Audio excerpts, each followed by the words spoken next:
Welcome back to They Did What? Your source for the internet's craziest, most entertaining stories where I go over them, analyze them, and most certainly make fun of them. Today, I'll be covering an update, or part 3, if you will, to a story that started back in the summertime, which was titled, Wife Wanted Divorce and Turned the Kids Against Me. Now I'm walking away after they pushed me too far. And as a recap, guys, that's about the guy, the father and husband, but now ex-husband, who walked away not only from his wife but his kids after she obviously wanted a divorce and convinced the kids to make up a bunch of crap about him, which landed him behind bars temporarily, and then just a never-ending ocean of drama with the police and all that, and finally he walked away. He's done because he doesn't want to end up behind bars. And you all recall this happened a number of times. I believe his kids are like 9 and 11 years old, something like that. The girl's the oldest. And he realized that he just can't live in fear. And of course, the wife divorced him, and he's now on his own. And nobody could blame him. And I covered that story, which is an unfortunate one, just to show you how easily a man's life can go down the drain just because of a few BS statements are said about it. And I'm not going to talk about all the things that happen. You guys know. Well, then I did a part 2 to that about a week or so ago where he was moving on. He met a gal that he has a good thing going with, and it's keeping him distracted from all the turmoil in his life. But still, you all recall how he's on edge all the time. He has surveillance cameras at his house. Every time a freaking police car goes by, he's like, holy shit, think he's going to get arrested. It's really bad. He's got PTSD from this crap. I mean, he's literally waiting for any day for the police to show up and say, oh, your son said this, even though he hasn't seen the kid, and all that. And really hit home with how guys can just, their lives are turned upside down. Well, anyhow, now we're on to part 3. More stuff is happening to this poor guy. But in this sense, you're going to see an example of how dumb it is that the courts always award custody to the mother, even though that she many times has no business being a parent. The kids should go to the father. And you're going to see what the drama that's going on with her and all that. It won't surprise you at all. So his story continues on. He says here, seriously, what the F now? So things have gotten even more messed up, although on a technicality, I guess it's not on my end. Well, as long as he loves those kids. He's not talking to those kids. He's not having anything to do with them, but he still loves them. So they're always going to be something with him. Well, on Tuesday, I get woken up by my mom knocking on my door. After I let her in, the first thing she says is, I have something to tell you, but don't freak out. That's such a woman thing to say. Don't be mad at me. And then they unleash some bullshit. And you're like, get the fucking point. I'm on medication for anxiety that I have to take twice a day at a minimum. I just woken up, so I didn't take any of my medication yet. Can you guess what I'm starting to do? My mother goes and tells me that my ex and the kids got kicked out of the house they were living in that belongs to my ex's friend and his wife. My mom told me that she found this out from my stepdad because my ex stays in contact with him pretty regularly, but as my mom blocked it, everything possible. How's that working out? But okay.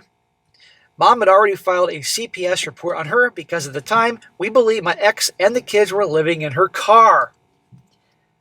So what the hell happened that was so bad that she got kicked out with the kids, from a so-called friend's place, and she and the kids were living in a car? Obviously something pretty bad, but we all recall she's pretty darn unhinged. Maybe, I don't know, she had some guy that was a scumbag. I don't know. My ex has no income, there's a fucking surprise, other than the occasional delivering groceries from Walmart and the child support that the state deducts from my paycheck. She has no place in line to move into, and as far as we know, so I started freaking out and calling my sister. My sister still talks with my ex, but won't talk to our mom for completely unrelated reasons. So I think we can all say this is one effed up family. So the sister's talking to the ex, who's the fucking root of all evil, and we all think manipulated the kids to sing a bunch of crap. Well, you're going to see this is actually for him not the worst thing because he at least knows what's going on. I asked my sister if she knew what happened, if she knew where my kids were, and to tell me where they were so I can make sure that they were safe. He doesn't want to be around the kids because he's afraid of what they may say, but he still cares about them. This guy, he's been through so much shit, but he has a heart. My sister did already know, but didn't tell me. But she did assure me that they were in a house and that she had a video call with the kids and screenshots to prove that they were in a house and safe. Luckily, this helped calm me down quite a bit. Later, I called the child support office and asked them if the address for my ex was still the previous address, and informed them that she had gotten kicked out, but that I didn't have the new address to give them.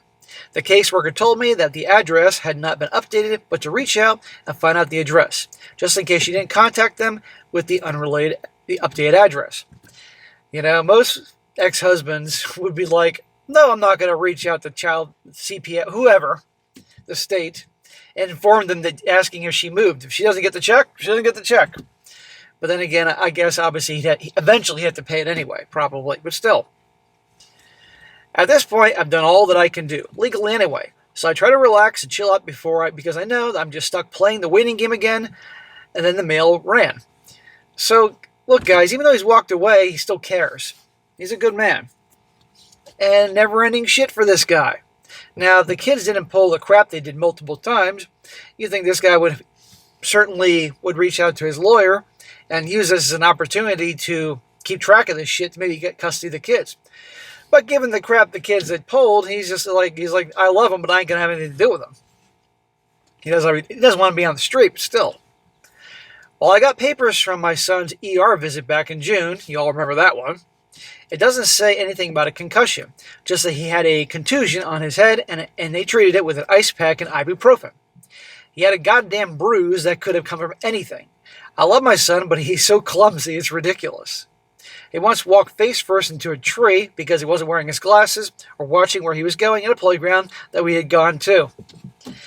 I had a buddy once, we were walking down the street and he was not paying attention. We were in high school and he fucking walked into a stop sign. He was so tall. Clunk! Hit his head. I almost pissed my pants laughing so hard. I still remember that. It's been 30 goddamn years.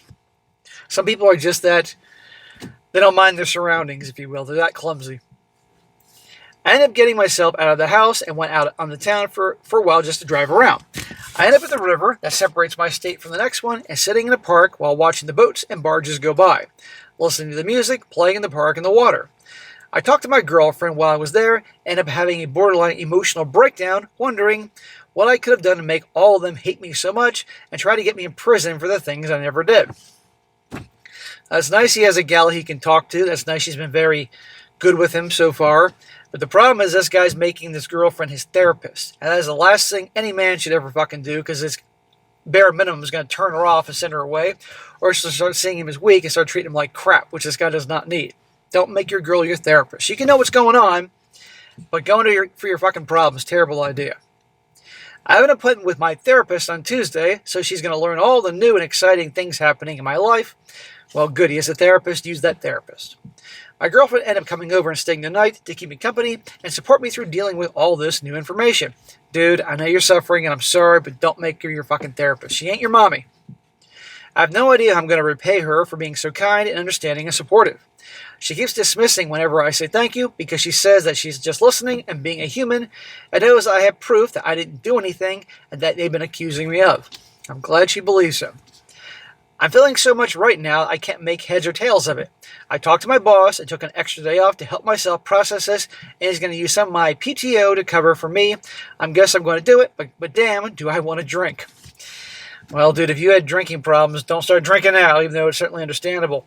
So that's his update here. I'm going to read some comments, and he's going to respond here, but it's so unfortunate. This guy did nothing wrong, and I wholeheartedly believe he did nothing wrong to the get-go, but it all comes down to the fact that his snake of an ex-wife wanted a divorce, and to make things easy, and for her to probably get custody, and therefore get paycheck from him, get child support every month, had the kids. Remember, they left in the middle of the night, and the cops came and arrested him, and say all these things, and blah, blah, blah. That's what I think was going on, so she could have the kids at the time, most of the time, and therefore then he has to send the check every month, and she can use that because she's not working. Who else pays for things other than delivering for Walmart and what he pays? And do you think all that child support he's paying is going right to the kids? No, I highly doubt that. It's a mess. And he has to leave and walk away. This is what guys go through in varying degrees, of course, you know? And, of course, and I had no problem with him walking away completely because he didn't want to wait around being accused for the next stupid thing. And next thing he is doing time, and, you know, and that ain't a very good thing to have. So I'm going to continue on with this guy's story as time goes on. There'll be more updates here, but he's really struggling, and it's a shame. This is what guys go through, and this is why you can't blame so many guys for saying, I'm not doing relationships. I sure as hell ain't doing marriage, because if I get married, things don't work out, I'm screwed. And it's even worse if I get married and have kids, and if they are my kids, and things don't work out, and well, I can be royally screwed, and it's not worth it. Until the laws change, I stand by how a lot of guys have made the choice of being on their own. And already, you guys are seeing the ripple effect. You're going to see more and more articles, more videos on TikTok, more things from me in the years of the whining and complaining about gals that are 40 plus and they're alone, no husband, no kids, woe is me. And you know they're going to blame. They're going to blame people like me and you guys watching this. But you know what? Brought on themselves. Now, a few more comments here in the comment section and things he responds to. One guy says, God damn, man. If somebody did all that stuff your ex did to me, my sister would off them, no questions asked. Why is she still speaking to that woman? Why didn't she inform me that what was happening? And he says, who needs enemies when you have siblings like this? And our guy responds, at this point, I'm glad she's still talking to my ex. If she wasn't, I'd have no clue if my kids were safe or not. As for not telling me, I have no idea. So, it sounds like his sister's an asshole, but at least she's a useful asshole. Filling him in on some information here. But why is she still siding with the ex? Who knows? She's somewhat useful. Another guy says here, if you have to go to AA meetings every day, twice a day, do it. Reach out to your sponsor if you have one. Keep a journal if you feel that may help. Keep your lawyer updated on everything that is happening here. Anytime you speak with your sister about this, record it. Don't know the laws where you live, but keep the conversation and make copies. Do not tell your sister anything about your life, what you're thinking or feeling about this. Become Switzerland and keep a neutral tone. Learn to grade rock with her. And last one, this guy says, it's hard because your life would probably be easier just to write them off and focus on your own future. But when it's your kids, that is impossible. I guess the best thing you can do, what you are, taking it one day at a time, doing what you can on your end, and the rest will play itself out. Well, that's all fine and dandy, and yeah, he can do everything he can to move on. He's trying, but it's just never-ending BS. That's usually how it goes. And I might add, I do think that the daughter's 11 and the boy's 9 or something like that. So he's got many years to go before they're legal adults. And even they're legal adults, they're still always your kids. So this guy, I really hope some good things happen to him. He wins the lottery. He gets a big promotion at work. Something good that can come his way. You know, I don't know. Something. Or maybe, who knows, maybe his ex gets arrested or something like that. I don't know. But we'll be paying attention to this, guys, and I'll report in. And again, a bunch of you guys sent me this. Is why I'm covering this update here. It's not very long, but I know you guys want to know, so that's that. So let's all wish him the best.